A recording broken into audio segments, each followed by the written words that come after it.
Hi, everyone. I'm going to talk about some functional effects of common cerebral palsy treatment methods.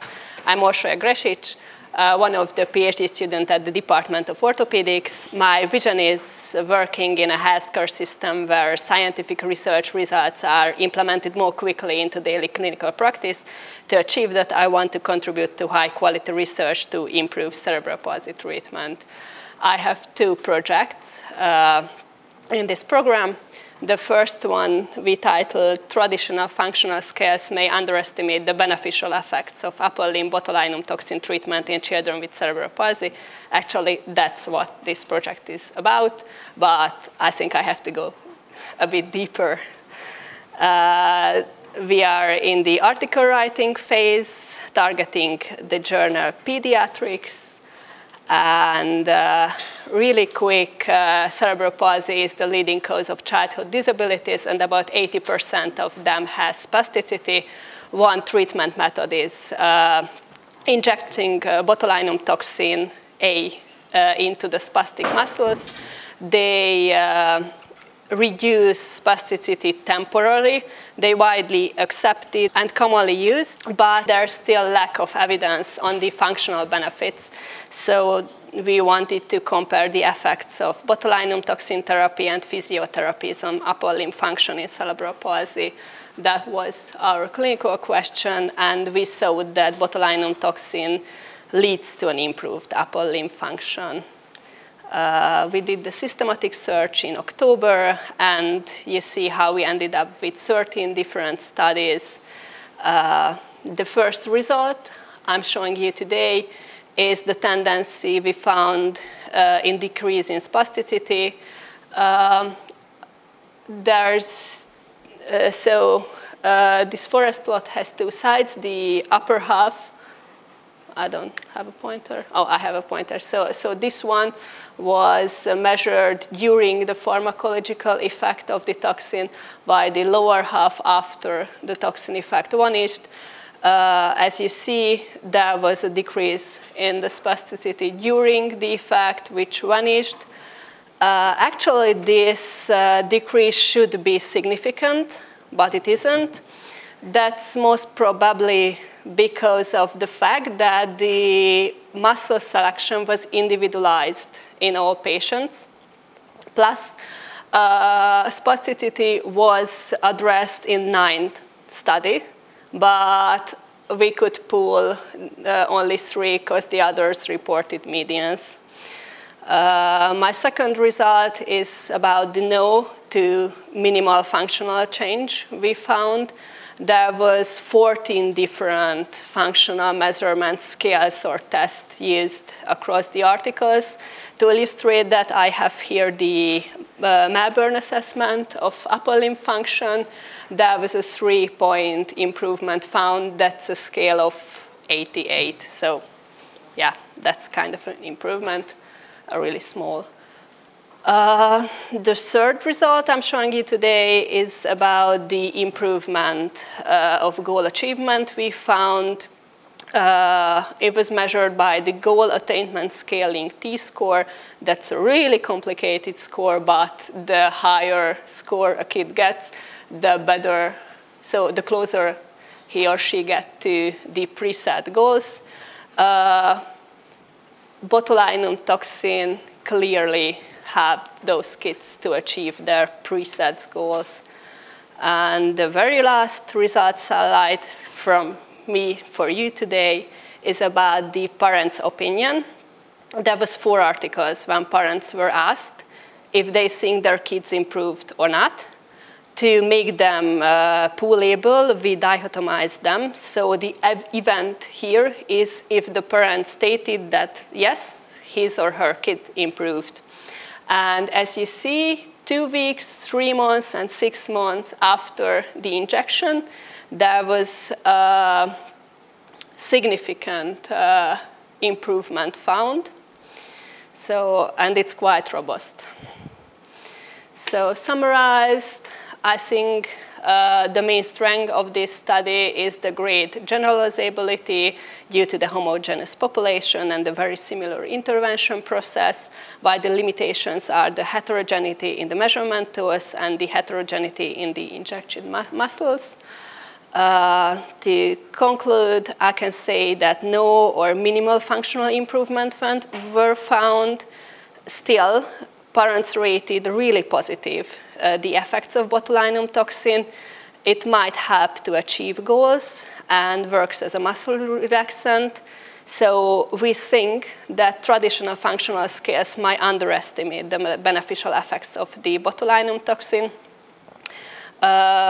We list here some target for future results, for future research. And I think the main implication for practice is to have a better understanding how botulinum toxin works, what should be anticipated when we use it. Let me move to my second project. It's called Does Femoral Derotation Osteotomy Improve Gait in Cerebral Palsy? We have the very same population here, but another intervention. It's a major surgical procedure intended to treat the inward rotation of the hip. It's also commonly done in cerebral palsy, but we are unclear on the effect of this procedure on the gait. So we want to clarify if this FDO surgery has a positive impact on the gait function or just bring cosmetic results. That's our clinical question.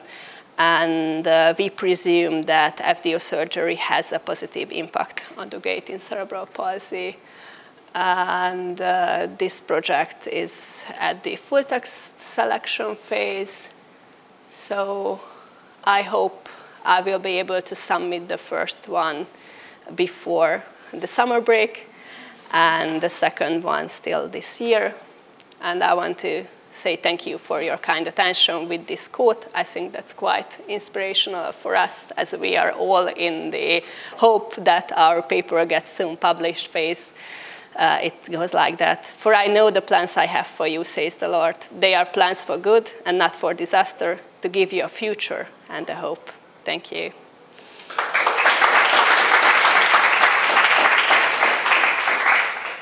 Thank you. I just wanted to ask whether, if I've seen there's a carer's global impression of change, or something like this kind of question.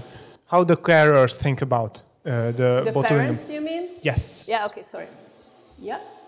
So in this question, you said that it's about dichotomized data. You dichotomized by yourself, and you said what to have the cutoff point, or the data, what they have given, was already dichotomized?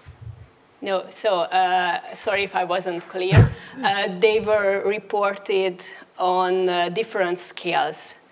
So to make them poolable, I did that.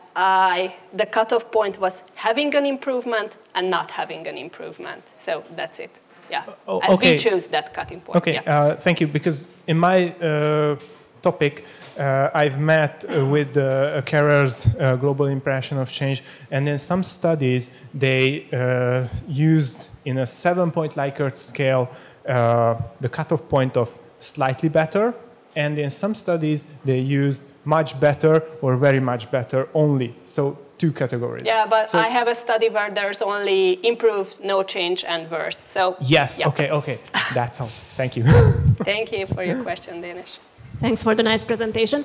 For the same results, I was wondering, because as far as I understood, you combined different control groups like physio, placebo, maybe something else as well? Yeah, different kind of physios I have there, yeah. Okay, and do you know by heart what were the control groups for these papers?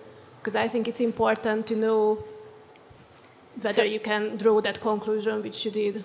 Yeah, sure. Actually, they are so that in every line, they have the same procedure. So the difference between the intervention and the control group in every line is just botulinum toxin. But what is the control group? The first one had placebo. The second one had occupational therapy. Let me see, Russo had also occupational therapy. Yeah, that's it. So placebo and occupational therapy. Okay, thank you. On your third result slide, you stated that botulinum is clearly better for the patient.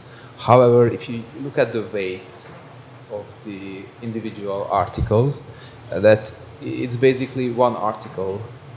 The result is from one article. So yeah, sure, but if you see, they are all in the favors botulinum toxin. Yes, slide. pointing the same direction. Just remarked. I think. Yeah. Okay. Thank you. But I think I said they help kids to get better to their goals. I don't know if they are better, but they definitely help to achieve goals.